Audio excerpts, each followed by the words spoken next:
Dr. Joanna Post is the head of Ocean Observations and Services section of the United Nations Educational, Scientific, and Cultural Organization, or UNESCO.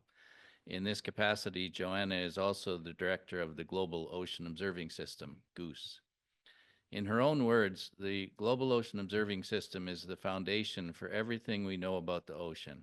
It provides the ocean data used for weather and extreme event forecasting, for climate, health, and biodiversity tracking. But what is the future of GOOSE in a changing social, political, and economic world? In her keynote presentation, Dr. Post helps us envision a future where ocean observation moves beyond government and academic silos. She highlights the potential for private sector collaboration, commercial investment, and technological breakthroughs to transform ocean data into an accessible, actionable, and scalable resource. By reframing ocean observation as both a public good and a commercial opportunity, Dr. Post outlines a path towards broader participation in ocean observation. Before joining the IOC, Joanna was the United Nations Framework Convention on Climate Change, UNFCCC, for over a decade, supporting intergovernmental negotiations and leading engagement on climate change science and ocean-based action. She began her career as a science writer and communications manager and holds a PhD in environmental science from the University of Newcastle upon Tyne in the UK. We are deeply grateful for Dr. Post's leadership on climate and ocean issues, as well as for her participation in this Possibility Ocean Summit. We're lucky to have her here sharing her expertise to help close out the summit today. So without further ado, please join me in welcoming Dr. Post as our closing keynote speaker today. Thank you, Terry. Hello, everybody. Thank you for having me back again in this final session. I hope that everybody can hear me okay. So I want to say thank you also to the organizers for inviting me to provide this keynote in the final session of the meeting. Warm greetings to all colleagues, both in person and online, all courtesies observed, and I'm delighted to speak again and provide this final keynote and speak really around the future for ocean observation and the global ocean observing system. And I want to start with two quotes. Bertrand Russell, the 20th century Nobel Prize winner and philosopher, once said, "Facts have to be discovered by observation, not by reasoning." Russell reminds us of the vital importance that we need empirical evidence upon which to make good decisions, but we also need to work out what questions we want to answer. And there are many in the ocean space. Providing answers to multilateral agreements that include marine protected areas and climate resilience to a huge number of different sectors, some of which have been mentioned today, from shipping to fisheries to tourism and so on.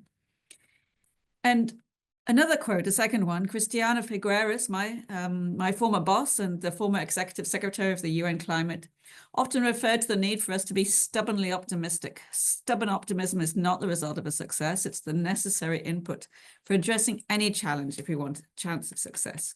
So I want you to bear in mind these two quotes as we move forward, both here and moving forward in the future of ocean observing, and the fact that observation is a fundamental societal need for us, for the ocean economy, for the protection of people and their health and livelihoods, both on ocean and land, as well as the protection of the ocean and all its wonderful wildlife below the waves.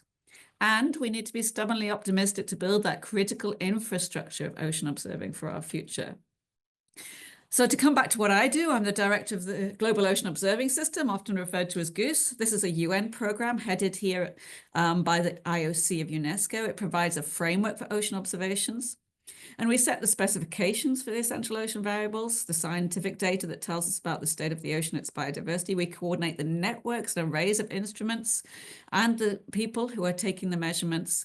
And we facilitate the data flow into the global system for use by everyone, from weather prediction to decision makers.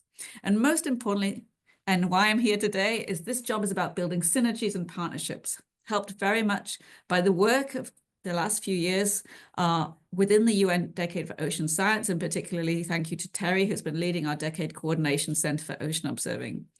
And I have a vision that I invite you to join me on today.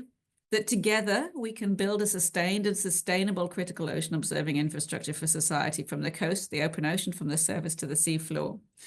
So where are we now, and where do we need to go? I have 5 key points I hope to get across in these few minutes with you. Firstly, we need to invest and we need to co-design the ocean observing system for operational services as well as for research. The ocean observing system of today was designed and implemented to answer the questions that we had about our oceans yesterday. Science and scientists have, on the whole, built up much of the ocean observing system that we have. There have been great successes. You've heard about the Argo program already. However, we also need a paradigm shift, as we cannot continue to remain solely reliant on the scientists to fund the system. Many operational systems, such as weather and hurricane forecasts, invasive species monitoring, harmful algal blooms, storm surge, ocean heat wave monitoring, are dependent on ocean data.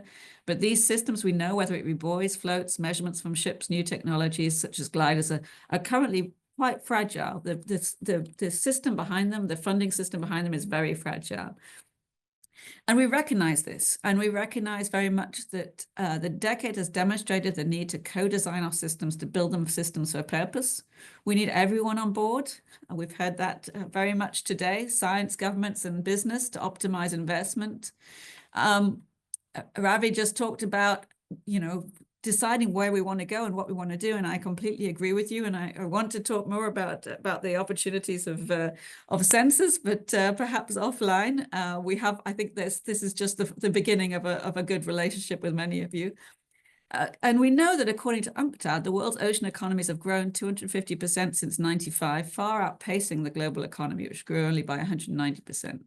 So this brings me to point 2. We need to liberate fair data for the essential ocean variables with clear standards, QA, QC. It's all about the data and engaging with the science community on what to measure through the essential variables, to build on what already exists today so that we can connect data platforms and repositories together. That requires infrastructure, cloud space, setting of metadata, implementation of standards, which again, of course, requires investment of time and resources to bring that all up to a minimum level for all countries.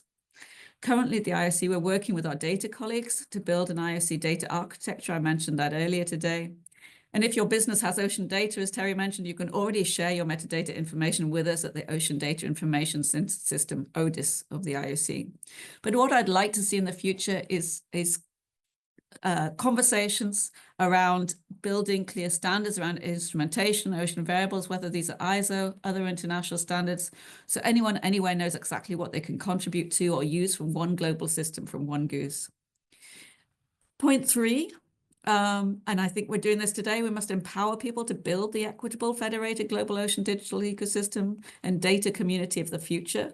To do all this, we need to raise the level of data literacy globally towards a community that values data management and data sharing, build data literacy into careers so that data management and sharing is not just an afterthought for already very busy project managers and scientists. We must change the culture towards more open data sharing in all sectors, industry, science, academia, NGOs, governments, and make data sharing as valued a product of researchers publishing a paper, as well as build incentives for industry to share their data. It's ultimately a win-win situation when you do so. Point 4, none of this can be done without coordination. Invest in global, regional, national coordination, integration, advocacy. This is super important to emphasize, particularly in an environment where various organizations are calling for similar but separate observing and delivery systems. We have infrastructure that we can build and grow together and synergize together. As head of Goose, the Goose provides the global coordination, and we do need more champions. Goose has regional alliances, national focal points, and working very much to set clear processes of engagement in place. However, although the scientific and governmental community has been the historical mainstay of ocean observing, we know in the not too distant future the private sector will need to provide from 30 to 50% of ocean observations to meet societal needs. So we need your help to strengthen and improve coordination, communication, integration, advocacy to deliver information and products into decision-making frameworks at scale. More and focused support would help us work on this disconnect between science, business, and policy. And finally, point 5, we must together build new economic thinking, literacy, capacity, innovation, and partnerships. Goose has come a long way in a short time. We were only founded in 92. Now, Goose must address the global needs and priorities for specific delivery areas and showcase the early success to draw more investment in the ocean. And yet existing proven mechanisms are in jeopardy through strained funding, which in turn decreases our ability to provide the required spatio-temporally resolved data needed. So we need new approaches to build the workforce, the community, build synergies, unlock public, civil society, and private contribution. And this includes coordinating consistency in sensors on vessels and other arrays to provide a lift and co-design of operational services. And the corporate and blue tech sector can benefit from engaging with Goose and with the Ocean Decade and support your own efforts towards commercial and scientific success. So I'm going to end with a take-home message for all. Goose, the Global Ocean Observing System, provides the framework in which together we can build the coordination, engagement, and advocacy to change the paradigm and evolve what we have now to the needed critical infrastructure for ocean observing and data delivery of tomorrow that is needed by you and by all of society. Through dialogue, sharing capacity between sectors, we must accelerate the development of efficient, resilient ocean observing infrastructure. Let's not just look, let's invest seawards from the surface to the deep for food, for resilient communities, for the economy, and for the protection of life and livelihoods. We're reaching out to you, the blue tech community, and to the corporate sector to engage with Goose to jointly develop the global ocean observing system that will be required by society to sustainably manage the world's oceans. Please keep in touch with us and let's work together. Thank you very much.